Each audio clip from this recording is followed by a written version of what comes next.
지금 부활절 2주 전부터 우리가 하나님 나라, 즉 천국에 대한 우리의 신앙에 대해서 성경은 어떻게, 예수님이 어떻게 비유로 우리에게 말씀하시는가를 우리가 배우고 있습니다.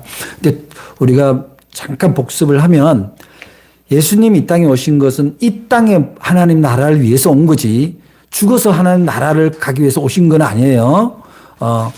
그래서 이 땅에 하나님 나라, 왜냐하면은 예수님이 오시기 전에는 다들 죽어서 하나님 나라를 간 줄 알고 이 땅에서 두 패로 완전히 갈라지는 거예요. 그냥 엉망진창 살든지 아니면 자기네들이 정의 기준 안에서 스스로가 하나님 나라로 갈 거라고 확신한다든지, 그런 점에서 예수님은 이제 그런 종교적인 어떤 그런 교리적인 것을 넘어서 우리의 삶 가운데서 하나님 나라가 임해야 된다.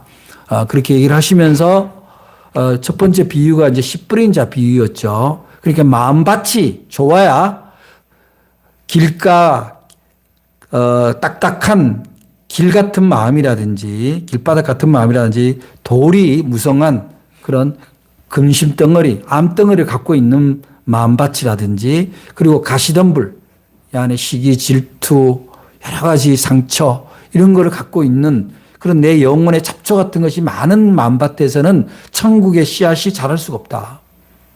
이제 그런 말씀을 하셨고, 이제 그러고 난 다음에 우리가 지난주에 이제 이 얘기인즉슨 이제 말하자면은 예수님이 좋은 씨라는 게 뭐냐 했을 때 결국은 좋은 마음밭과 좋은 씨가 이렇게 있어야 되잖아요. 아무리 마음밭이 좋아도 엉뚱한 씨가 들어오면은 오히려 엉뚱한 것이 자라잖아요. 그래서 결국은 우리가 하나님 나라 산다라는 것은 우선은 하나님 나라의 말씀이 나한테 내려오도록 마음밭이 준비되어야 되고, 그 다음에 그 마음밭에는 어떤 걸 받아야 된다는 거예요. 좋은 씨를 받아야 된다는 거예요. 좋은 씨란 게 뭐예요? 우리가 하면 이제 하나님의 말씀이긴 하지만, 그 말씀이 뭐라고 그랬어요? 육신이 되어 우리에게로 오셨다 그랬잖아. 누가? 예수 그리스도가. 그러니까 결국은 예수 그리스도가 우리 안에 들어올 때, 우리의 영혼의 밭에 들어올 때, 그 영혼의 밭에 들어올 때 어떻게 되냐면 말씀이 육신이 되어서 온다는 거예요. 이거를 우리는 신학적 용어로 인카네이션, 내재하는 하나님. 근데 그건 어떻게 오냐? 결국 하나님의 말씀을 통해서 이게 예수님의 뜻인지 아닌지를 알 수 있는 거예요. 예수님이 나한테 들어온다 안 들어온다는 걸 어떻게 아냐? 내가 성령이라고 이름 둘러대고 내 감정대로 해석하는 게 아니라 결국 하나님의 말씀이 내 안에서 나와야 가능하다. 그래서 결국 이 밭에 관한 이야기입니다. 밭. 이제 그래서 오늘 다시 세 번째 비유라서 천국은 마치 밭에 감추인 보화와 같으니, 이제 이렇게. 이제 결국 이 밭은 뭐라고 봐야 되냐면은 세상의 삶이에요. 우리 인생의 터전입니다. 삶의 현장이에요. 그 삶의 터전 안에, 삶의 현장 안에 말하자면은 그 밭에 감춰진 보화가 있다. 예를 들어서 우리 이렇게 생각합시다. 어느 날 갔는데 누가고 지나가다가, 쉬운 예입니다. 지나가다가 누가 이렇게 얘기를 합니다. 여기 이 밭이 옛날에 왕궁의 중요한 보물들을 보관했던 나라의 창고가 있었던 자리였다. 그런데 그 후에 이제 여러 가지 전란이 나고 세상이 흩어져 가지고 없어졌는데, 어쩌면 혹시 저 밭에 깊이 파면은 옛날에 묻어둔 보물들이 있을지도 몰라. 그런 얘기를 들었던 사람이, 근데 그 밭이 보니까 지금은 쓸모가 없고 그냥 구색탱이에 있어서 사람들이 별로 안 사요.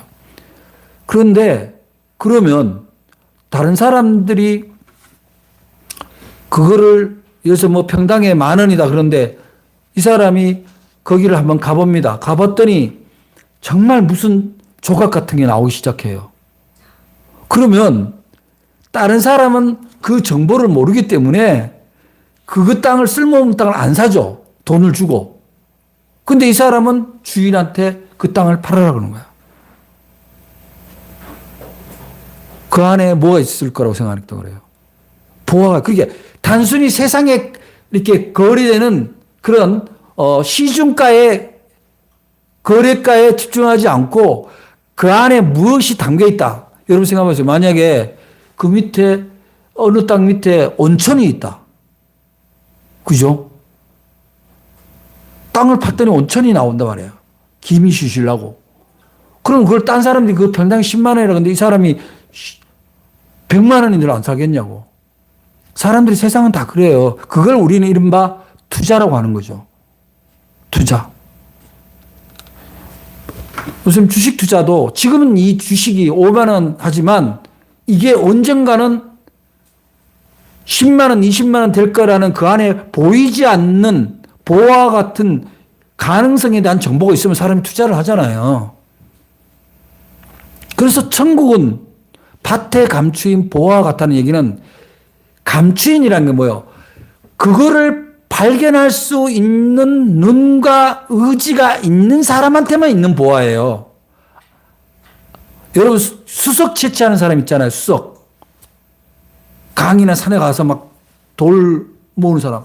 그 사람들은 우리는 그 강변에 아무리 가도 못 발견합니다. 그게 수석의 가치가 있는지 없는지 몰라요. 근데 그 사람들은 시간을 내서 갑니다. 어떤 사람이 산에 산삼을 봤어요. 근데 그 산삼이 완전히 그 꼴짝이의 밭이야. 근데 사유지야. 누가 판다 그러면은 안 사겠어요, 그거? 그런데 예수님이 이렇게 쉽게 예화를 드는 거는 너희들이 살아가야 될 나라, 살아야 할 나라, 하나님 나라가 그런 것 같은 거예요. 근데 이제 이게 굉장히 중요한데, 그 전에 밭은 삶의 현장이라고 그랬잖아요. 우리의 삶의 바탕, 삶의 현장이야. 그 안에 보화가 있다는 거예요. 그 보화가 하늘에서 뚝 떨어지는 게 아니라 우리의 삶의 자리 안에 뭐가 있다는 거예요? 천국이 있다는 겁니다. 삶의 자리 안에 천국이 있다는 거예요. 그래서 이거를 이른바 하나님 나라의 현재성이에요. 하나님 나라의 임재입니다. 여러분 우리가 신앙생활을 하는 거는 죽어서 하는 나라가 아닌 걸 가는 것이 아니란 걸 너무나 잘 알잖아요. 결국 지금 내가 천국을 살지 못하면 결국 하나님이 우리에게 부여한 우리에게 주신 그 천국의 은총을 못 누리고 가는 거예요. 못 누리고. 그래서 신앙은 뭐로 우리가 해석을 해야 되냐면 우리가 기독교 신앙을 예수 그리스도께서 일러주신 천국의 삶을 우리가 찾고 누리기 위해서 지속적으로 밭을 가는 그 땅을 파봐야, 밭을 파봐야 보화가 나오는지 안 나오는지 알잖아요. 그러한 어떤 의지의 결단인 거예요. 여러분 주일날 와서 예배 드리는 것이 예배 안 드리면 벌 받을까 봐서 예배 드리는 그런 건 하지 마세요. 그런 어떤 제의식, 인과응보식으로 신앙생활을 하면 안 됩니다.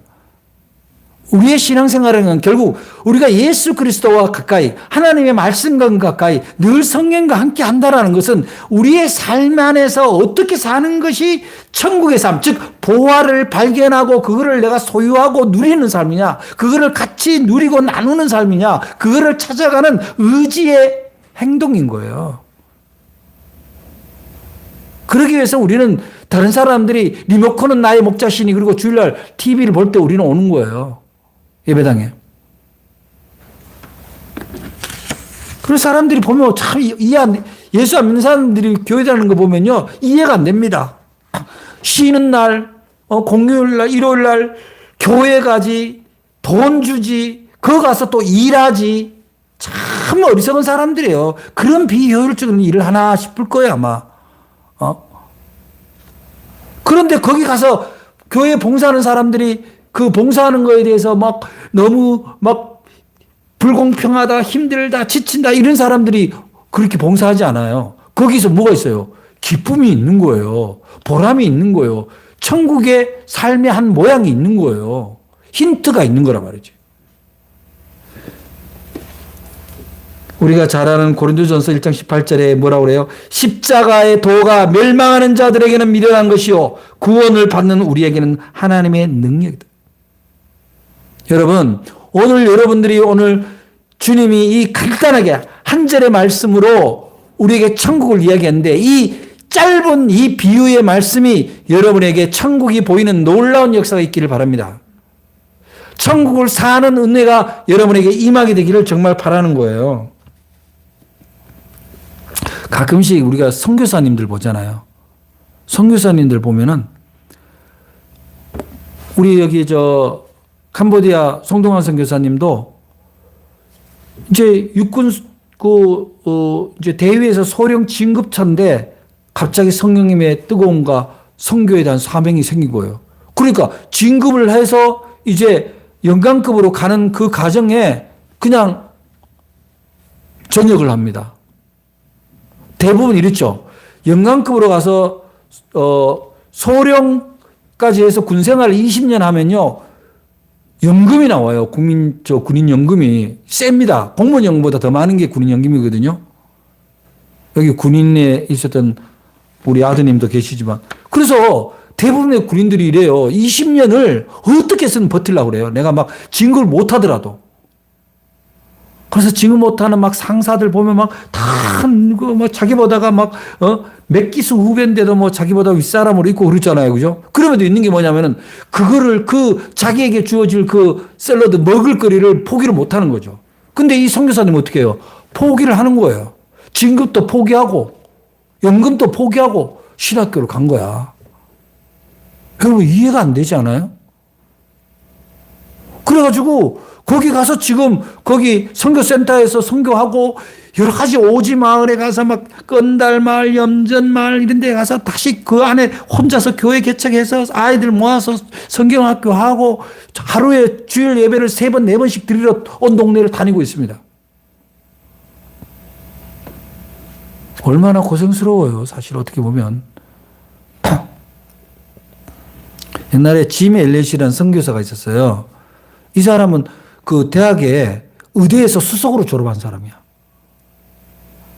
그런데 의대에 수석을 졸업을 했으면은 뭐 아주 유수한 대학 병원에서 일을 할 수 있는 사람이잖아요. 그죠? 근데 졸업을 하고 의사하다가 그냥 느닷없이 그냥 선교사로 가는 거예요. 근데 거기서 오지에 선교사 가서 거기서 순교를 합니다. 사람들이 보면 어이가 없죠. 젊은 나이에 순교를 하니. 아니 멀쩡한 공부 잘하고 의사가 되는데 왜 거기 세상에 거기 아무 뭐도 없는데 거기 가서 죽냐고. 근데 왜 그래요? 이 사람은 이 선교사들은 보화를 발견한 거예요. 이 사람들에게서 보화는 뭐냐면은 사람들의 영혼을 하나님을 만남으로 그 사람들의 인생에 하나님과 함께 사는 그 천국의 삶을 가르쳐 주는 게 자기한테는 보화 같은 거예요. 그런데 이 보세요. 비싼 값을 치르더라도 보화가 있는 밭을 산다라는 건 뭐예요? 이걸 우리가 경제적으로 기회비용이잖아요. 어떤 사람이 보면은 바보 짓을 하네 그렇게 생각할 수가 있어요. 그런데 우리는 뭐 어떤 거냐면 세상 사람들이 볼 때는 바보 같지만 우리는 반드시 세상 사람들을 보기에는 가치가 있어 보이고 좋은 것처럼 보여도 하나님 안에서 볼 때는 부질없는 것이면 가감하게 버리고 하나님이 좋아하는 것을 선택하는 게 뭐예요? 천국의 삶이에요. 여러분 효도란 게 뭐예요? 내가 지금 이 시간 다른 데 와서 친구들하고 더 즐겁고 재미난 놀이를 하고 여행을 하고 그렇게 하고 싶지만 우리 부모님하고 같이 보내는 게 나한테 더 소중하다고 생각하는 게 효잖아요. 뭐 여러분하고 그렇게 부모하고 매일 보내라 이런 얘기는 아니지만 어쨌든 효라고 할 때 세상 사람들이 볼 때 뭔가 감수하고 자기 희생을 감수하고 자기 손해를 감수하고라도 섬기는 일이 그게 효가 되는 것처럼 우리가 하나님 나라를 사는 것을 자꾸 교회에다가 열심히 교회에 헌신하는 것을 하나님 사는 거를 이렇게 오해하는데 그거 아니에요. 진짜 소중한 거를 깨닫는 게 깨닫는 거. 그래서 사실은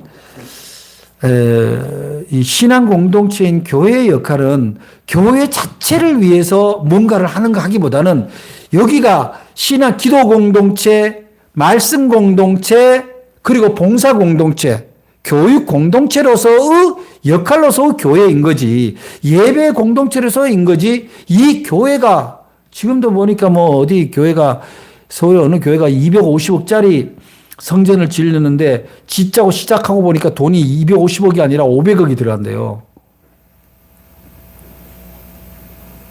그럼 500억이 들어가면 그 교회가 얼마나 규모가 큰 교회인지는 알 수는 없지만 인구가 점점 줄어들고 그런 시대에 도대체 그 500억을 건물에다 쏟아부을 일이냐 이 말이죠. 저는 정말 이해가 안 돼요. 교인이 넘치면 분립 개척을 해주면 되지. 다른 데다가. 목회자 키워서 야 우리 교인 200명 데려가서 너 개척해. 너 200명 데려가 개척. 이렇게 하는 게 그게 선교지. 저는 그걸 보면서 교회가 그 기능을 잃었다. 교회는요. 정확하게 얘기하면 뭐냐면은 세상의 가치를 하나님 나라의 가치로 전복시키는 거예요. 사람들이 전부 재물, 명예, 쾌락 이것을 위해서 쫓아서 살 때 그것이 인생이 아니다. 그것은 하나님 나라 사는 사람의 모습이 아니다. 그보다 더 소중한 것이 있다라고 보여주고 가르쳐주고 실천하는 것이 신앙 공동체인 거예요. 우리 교회에 파이프 오르간이 수억 원짜리 있으면 그게 무슨 의미가 있습니까? 하나님이 그 찬양 받으시겠냐고요. 교회 LED 영상 막 틀어놓고 한 대당에 1억씩 한다 그러고 그거 틀어놓고 하나님이 그걸로 영광을 받으시냐고요. 알 수가 없어요. 알 수가. 교회는 쇼를 보러 가는 게 아니에요. 공연 보러 가는 것이 아니에요. 인생의 패러다임을 완전히 바꾸러 가는 것이 교회입니다. 어떤 걸로?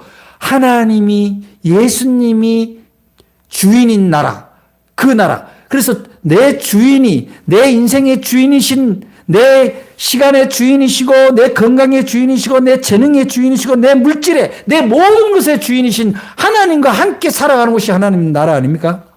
그렇게 살려면 어떻게 해야 되는 거예요? 하나님 나라의 주권이 일어나는 방식대로 살아가는 거예요. 인생의 패러다임이 완전히 바뀌는 겁니다. 그래서 사실은요, 이 교회는 보화가 감춰진 밭의 모형이에요. 그런데 교회가 세상이 쫓는 거를 그대로 쫓고 교회 다니는 성도가 세상이 쫓는 걸 그대로 쫓고 있다면 그 감춰진 보화를 무엇로 증명할 거냐고요. 여러분 감춰진 보화가 뭐예요? 멋들어진 모습인가요? 세련된 모습인가요?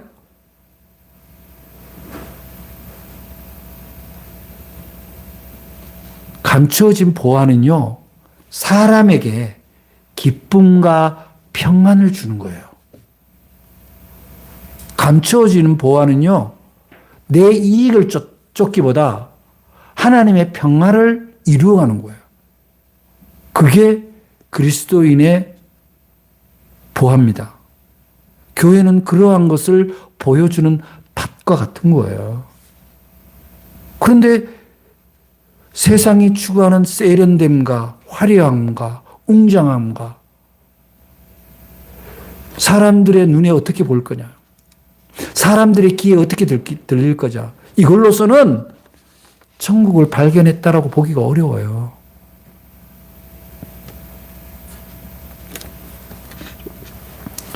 그래서 어떻게 보면은요,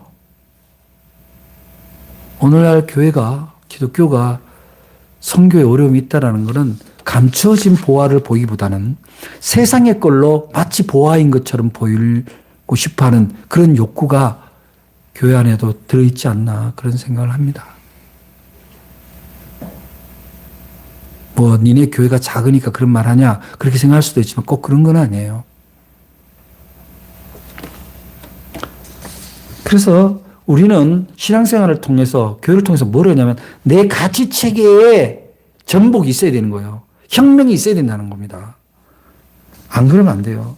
그래서 주님이 뭐라고 그래요? 네 보물이 있는 그곳에 네 마음도 있다 이렇게 얘기하잖아요. 여러분들이 진정으로 소중하다고 생각하는 게 뭡니까?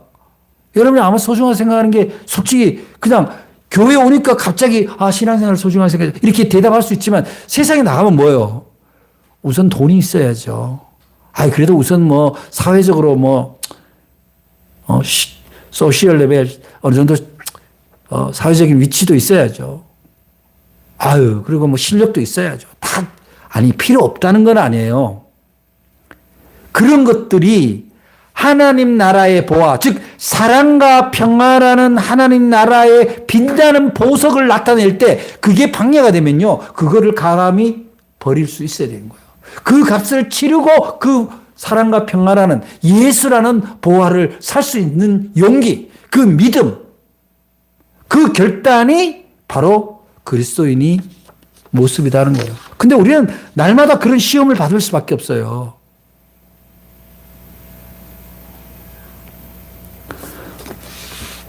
우리 교회가 형편이 그렇게 좋은 것도 아닌데 제가 얼마 전에 제가 이 사역을 하는 분이 제 문단의 선배 신현수 선생이라고 선배인데 이분이 자기 퇴직금을 털어서 자기 그 퇴직금이 아니라 연금의 반을 털어서 학교를 운영을 해요. 그리고 거기에 뜻을 같이 하는 사람이 좀 모여서 이렇게 조금씩 스폰서를 하는데 제가 그분이 이렇게 만인화 그림을 그리는데 가서 스케치하라 그런데 정말 신실하다. 인생을 멋있게 사는구나. 그게 뭐예요? 바로 보화를 발견한 거예요, 이분이. 인생의 보화를. 그래서 여러분의 신앙이 그야말로 여러분의 지금까지 살아왔던 가치체계의 어떤 혁명적인 그런 전환이 있어야 돼요. 이른바 패러디언 시프트 바뀌어야 된다. 안 그러면요 어중떠요. 어중떠. 여러분 분열이라는 게 뭔지 아세요? 두 가지 가치가 계속 충돌하는 게 분열이거든요. 버리기는 싫고 신앙생활은 잘하고 싶고 용기가 필요한 거예요. 그래서 우리는 결국은 좋은 밭에 발견하는 건 보화라는 건 그 보화의 가치를 위해서 내 소유를 내어놓을 수 있는 내 욕심을 내려놓을 수 있는 그런 투자 그야말로 신앙의 기회비용을 감당을 할 수 있는 용기가 있어야 됩니다. 그런데요 놀라운 건요 그렇게 딱 하잖아요. 그런데 그게 기쁨으로 바뀝니다. 기쁨으로 바뀌어요. 기쁨 많이 하는 사람들이 돈을 쫓는 사람들 입장에서 보면은 저렇게 돈을 막 안 아깝나 이런 생각하지만 그 사람들은 그게 보람이에요. 그 진우션의 그 션 그분은 모든 수입의 자기 활동의 기준이 기부잖아요. 아예 원래 얼마 하겠다 작정하고 그 일을 하는 거예요. 그냥. 그분은 이미 그야말로 천국을 발견한 거예요. 보화를 발견한 거죠. 그래서 그 천국의 백성이 된다는 것은 결국 하나님 나라의 그 보화, 사랑과 평화, 그 나눔을 위해서 내 것을 하나님께 양도한 거예요. 내어놓은 거단 말이에요. 맡긴 거예요. 신탁한 거예요. 여러분은 여러분의 소유를, 여러분의 건강, 여러분의 시간, 여러분의 재능, 여러분의 재물을 하나님께 신탁하고 있습니까? 전적으로 맡기고 있냐고요. 그 투자의 가치라는 건 뭐예요? 투자의 전문가, 하나님 나라의 투자의 모든 결단은 하나님이 하시는 거잖아요. 하나님이 보실 때 이 일은 나의 재물과 나의 재능과 나의 건강은 하나님이 가장 확대할 수 있는 많은 사람과 서로 기쁨을 나눌 수 있는 일에 나의 재물을 투자하시는 거예요. 우리가 궁극적으로 얻는 것은 재물이 아니라 기쁨이잖아요. 보람이잖아요.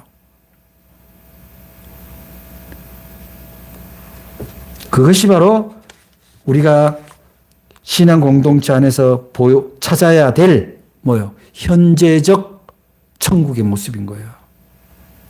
여러분 천국을 추구하시기 바랍니다. 여기서 천국 못 살면요. 절대로 천국 못 가요. 예수 그리스도로 통해서 우리가 첫 번째는 가장 나하고 밀접되어 있는 그 사람부터 사랑과 평화를 우선으로 하는 거예요. 물질이나 나를 우선으로 하는 게 아니라 그게 뭐예요?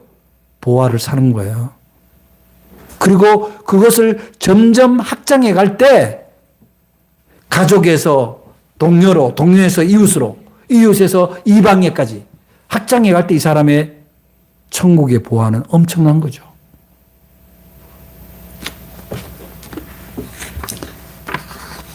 교회 공동체가 세상 사람들이 볼 때 어떻게 봐요? 교회 안 다닌 사람도요, 저 신앙 공동체가 어떤 모습으로 있어야 되는 걸 너무나 잘 압니다. 왜냐? 하나님이 그거를 이미 그들에게 선제적 응징으로 다 줬어요.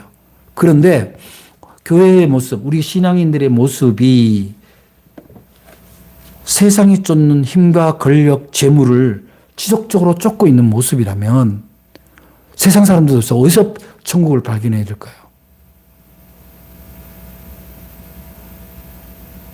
저는요, 제가 지극히 작은 교회 작은 목사지만 언제나 생각하는 건 내가 사람들 사이에 있을 때 내가 그 사람들 사이에 뭔가 희망을 주고 해야 할 일거리를 주고 기쁨을 주고 기대를 주고 웃음을 주고 그런 존재일 수 있는가라는 것에 대해서 늘 기도하고 고민합니다.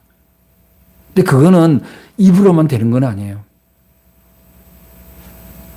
나의 시간과 나의 재능과 내가 갖고 있는 모든 인프라를 동원해서 공동체를 위해서 헌신하고 노력할 때 가능합니다. 교회는 어쩌면 이 땅의 가치관에 매몰된 사람들한테 하나님 나라의 기쁨, 하나님 나라의 즐거움이 얼마나 내 인생에 윤택을 주는 건지, 내 영혼에 윤택을 주는 건지를 보여주고 나누고 하는 곳이 교회 아니겠어요? 그런 하나님 나라의 마중물이 교회예요. 여러분, 은강교회 작은 교회에 나온다고 여러분 마음에 부담 갖지 마세요. 중요한 건 여러분들이 교회의 사이즈가 아니라 여러분 자신이 바깥에서 얼마만큼 하나님 나라의 보화를 위해서 예수 그리스도와 함께 천국의 기쁨을 나누는 삶을 사냐. 그 삶의 분량이, 그 부피가, 그 무게가 여러분의 신앙의 그레이드가 되는 거예요.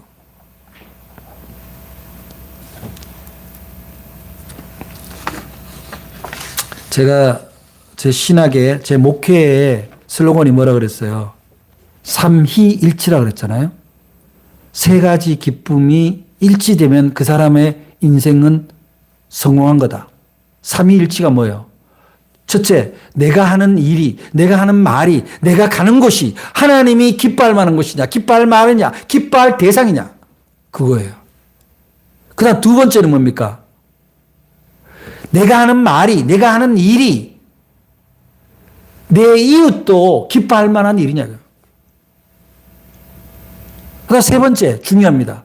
그렇게 하는 하나님과 이웃에게 기쁨이 되는 나의 말과 행동이 나에게도 기쁨이 됐냐는 거예요. 그게 어떻게 가능해요? 나에게 기쁨이 되려면.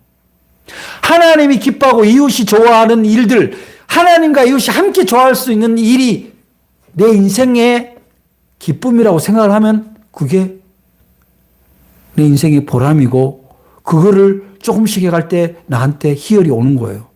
쾌락이 옵니다. 쾌감이 와요.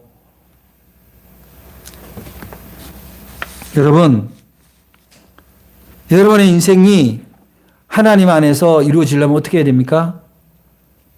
천국을 소유하려면 어떻게 돼요? 용기가 있어야 돼요. 용기가. 내가 세상에 사는 방식을 일정 부분 내가 내려놓고 내가 맡기더라도 내가 망하지 않는다는 거. 내가 하나님 안에서 결탄코 쭈그러들지 않는다라는 믿음이 있어야 돼요. 하나님의 기쁨, 하나님이 기뻐하시는 사랑과 평화와 나눔의 삶을 사는데 왜 두려워하시냐고요. 왜 주저하냐는 거죠. 그러면 그 믿음, 내어 맡김, 하나님께 나를 전적으로 의탁하는 그 믿음이 있고 그 다음 뭐예요? 결단이라는 다리를 건너야 돼요. 맨날 와서 하나님 맡깁니다. 맡기는 건데 행동은 없어. 그거는 맡긴 게 아니에요. 아유, 제가요, 교회에서 일할게요. 헌금할게요. 금고문 딱 잠가놓고, 제가 헌금할게요. 헌금 언제 해요, 언제? 제가 봉사할게요. 봉사할게요. 맨날 바빠. 못해. 결단이 필요합니다. 여러분, 여러분의 마음밭에 있는 보화, 천국이란 보화를 여러분들이 소유하고 있다고 인식하고 그것을 그냥 갖고만 있는 게 아니라 그거를 누려야 돼요. 사랑의 삶을 누려야 되고 평화의 삶을 누려야 됩니다. 근데 거기는 뭐가 필요하다 그랬어요? 값을 치러야 돼요. 간단합니다. 내 욕심을 내려놓는 일이고 내 것을 좀 내어놓는 일이에요. 자꾸 내가 내어놓는 걸 자꾸 물질로만 한정하는데 그게 아니에요. 시간이라는 게 자꾸 교회에 와서 봉사하는 건데 그거 아닙니다. 자, 어떤 갈등의 소지가 있습니다. 인간적으로 내가 이걸 내놓으면 내가 손해볼 것 같아. 그때 뭐 하는 거예요? 시간을 내서 기도를 하고 말씀을 보는 거예요. 그러면 하나님이, 성령님이 나를 하나님의 나라에 맞는 것으로 나를 선택시켜 주는 거죠. 참, 이 결단이라는 이 시간이 없이 하나님 나라를 사는 게 어려워요. 그래서요, 천국은요, 하나님 나라는 그냥 기독교의 교리나 이론이 아니에요. 삶의 결단입니다. 값을 치르더라도, 내가 세상의 것을 일부 내려놓더라도, 내가 하나님 나라요. 그런데요, 제가 살아보니까 그렇게 할 때 놀랍게 역사가 일어나요. 제가 여기 어디에 무슨 좋은 일로, 하나님이 기뻐하는 일로 내가 얼마 정도를 내가 좀 이렇게 도네이션 해야 되겠다. 그러면 얼핏 생각하면 사람들이 야, 저렇게 주면 저거는 그 다음에 어떻게 되나 그런 생각을 합니다. 근데요, 제가 해보니까 100만 원 쓰면 100만 원 들어옵니다. 쓸 때 확신하는 거죠. 이건 하나님이 좋아하실 만한 일이다. 저 사람들에게 도움이 되는 일이다. 그러면 하는 거예요. 제가 귀찮습니다. 저도 몸이. 근데 어디 오라 그래요. 근데 기도합니다. 하나님, 내가 여기 가는 게 공동체에 도움이 되겠습니까? 그러면 내 마음속에서 하나님이 그렇다. 그러면 가는 거예요. 귀찮아도. 그게 어디든지. 여러분, 천국은 결단의 공간입니다. 천국은 이론이 아니에요. 실제적인 사건이 되어야 됩니다. 여러분의 말 한마디가, 여러분이 쓰는 시간이, 여러분의 재능이 어디를 집중하고 있냐 봐야 돼요. 그렇게 얘기를 하면 어떤 사람들은 그냥 그러면 회사 때려치고 그냥 다 신학해서 목사 돼야 돼. 오해하지 마세요. 그런 게 아닙니다. 내가 회사에서 일을 하더라도, 내 일터에서 일을 하더라도 이것이 하나님이 기뻐하고 이웃이 기뻐하는 일에 내가 최선을 다하고 있냐는 거예요. 여기에 내 이익에 눈이 멀어서 해야 할 거를 안 하고 나눠야 될 걸 내가 취해버리면 그게 하나님 나라를 비켜서 사는 삶이에요. 바보 같은 삶이라고. 사랑하는 여러분, 이제는 우리는 하나님 나라를 사는 백성입니다. 과거에 세상이라는 식민지에 살던 그 패러다임을 버리고 하나님 안에서 충분히 자유롭게 사랑하고 위로하고 나누는 그런 삶이 바로 여러분 마음밭에, 여러분의 신앙의 바닥에 이제는 여러분의 결단을 통해서 그것이 세상 밖으로 나와서 빛을 발하게 되기를 바랍니다. 천국이라는 모양의 삶이 여러분을 통해서 나타날 때 사람들은요, 하나님은 이 땅에도 살아계신다고 믿을 거예요.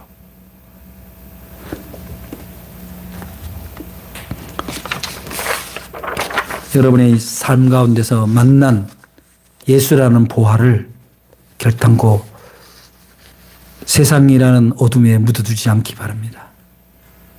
여러분의 기도와 결단이 여러분이 있는 곳이 하나님 나라가 되기를 주의 이름으로 축복합니다. 기도하겠습니다. 사랑의 하나님 감사합니다. 하나님 나라는 감추어진 보화와 같다는 주님의 말